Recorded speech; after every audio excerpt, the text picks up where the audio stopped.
हर हर महादेव। 28 अगस्त 2026 को लग रहा है कुंभ राशि में और शतभिषा नक्षत्र में खंडग्रास चंद्र ग्रहण।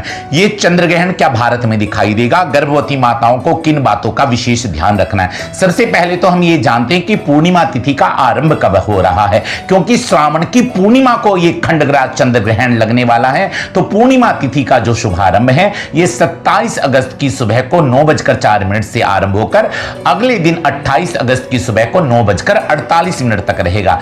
इस स्थिति में उदया तिथि के अनुसार में श्रावण की पूर्णिमा 28 अगस्त 2026 दिन शुक्रवार को मनाई जाएगी और इसी दिन लगेगा खंडग्रास चंद्र ग्रहण। यह चंद्र ग्रहण भारतीय समय के अनुसार में 28 अगस्त की सुबह को 8:04 से आरंभ होकर सुबह के 11:22 तक रहेगा। लेकिन उस समय तो भारत में दिन होगा।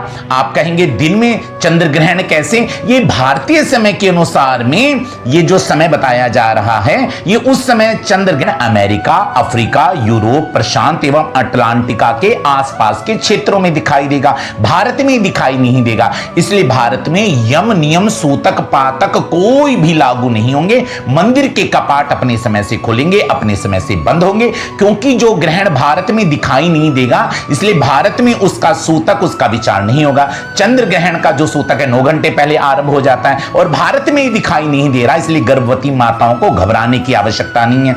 सबसे पहले सतर्क रहने की आवश्यकता है। गर्भवती नारियों को खाने का, पीने का, सोने का कोई विचार नहीं होगा। आप भोजन भी खा सकती हैं, आप दवाई भी ले सकती हैं, आप सो भी सकती हैं, आप सारे कार्य कर सकती हैं। लेकिन 2 बातों का विशेष ध्यान रखें, सतर्क रहें, क्योंकि जो मां होती है ना वो अपनी संतान को जब जन्म देती है तो उसका दूसरा जन्म होता है और मां अपनी संतान के लिए, उसकी रक्षा के लिए, सुरक्षा के लिए, उसका बच्चा स्वस्थ पैदा हो, उसके अंग ना कटे हो, होठ ना कटे हो, कहीं से हाथ पैर ना मुड़े हो, अंधा बच्चा ना पैदा हो, आंखें टेढ़ी ना हो। आपने देखा कई बार ग्रहण के काल जब माताएं विचार नहीं करती और ग्रहण काल में इन सब चीजों को करती हैं तो उनके बच्चे अंगहीन पैदा हो जाते हैं, उनको अंग नहीं होते, मां पिता का जीवन दुखी हो जाता है। इसलिए मेरा निवेदन है, चंद्र ग्रहण कहीं भी क्यों ना हो लेकिन उसका दुष्प्रभाव 12 राशियों पर पड़ता है। ये कुंभ राशि में घटित हो रहा है, शतभिषा नक्षत्र में घटित हो रहा है। इसलिए मेरा निवेदन है कि आप भोजन भी कर सकती हैं, पानी भी पी सकती हैं, दवाई भी ले सकती हैं, सो भी सकती हैं, लेकिन इस ग्रहण काल में 28 अगस्त को सुबह 8:04 से लेकर 11:22 तक अपने कमरे से बाहर ना निकले। भगवान शंकर के सिर पर विराजमान है चंद्रमा, चंद्र ग्रहण है ना, इसलिए उस चंद्र ग्रहण का कोई बुरा असर आपके गर्भ में पल रहे बच्चे पर ना पड़े।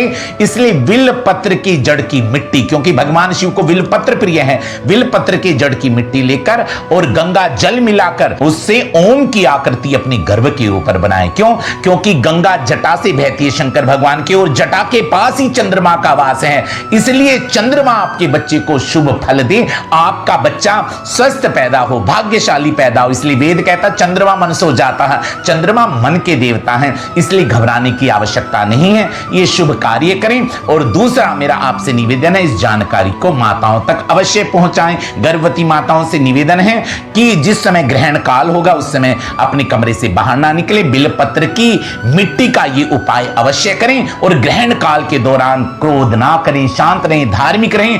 ओम नमः शिवाय इस पंचाक्षर मंत्र का जाप करें, जानकारी को आगे पहुंचाएं। हर हर महादेव।